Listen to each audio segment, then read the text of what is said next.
Lakshmi. Hi జెసిక. ఇక్కడేం చేస్తున్నావు? అది అమ్మ కోసం వెయిటింగ్.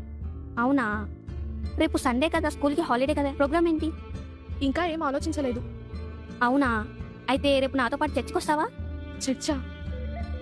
సరే వస్తాను. Thank you. అవును, స్కూల్ అందరికిచ్చి నీకు ఇవ్వడం మర్చిపోయాను. ఏంటి? తీసుకో. ఏంటిది? ఇది వెంకటేశ్వర స్వామి ప్రసాదం. వెంకటేశ్వర స్వామి ప్రసాదమా? నాకొద్దు. ఎందుకొద్దు?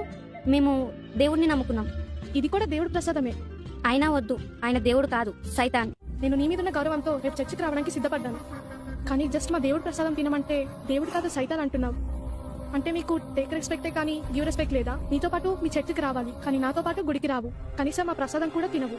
మా దేవుడిని పూజించకపోయినా పర్వాలేదు, ఈ ప్రసాదం తినకపోయినా పర్వాలేదు, కనీసం నన్ను బట్టి మా దేవుడిని గౌరవించవచ్చు కదా.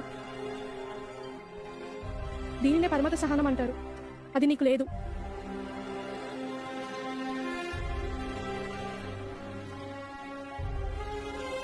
ఓయ్, ఒకటి గుర్తుపెట్టుకో, హిందువులంటే ఓర్పు, సహనం, మౌనంగా ఉంటారనుకుంటున్నావేమో. మేము నిద్రపోతున్న సింహాలం, లేపద్దు. మా ఆత్మగౌరవం ఒక్క పిలుపుతో భారతదేశం దద్దరిల్లిపోతుంది. అదే జై Sriram. Feeling the same cold, my rhymes are lethal, they make your heart roll. I walk through shadows, causing havoc in despair. You can't escape my wrath, I'm everywhere. I'm kinda smirking on my waist, a devilish grin. I'll take you down, and I won't let you win.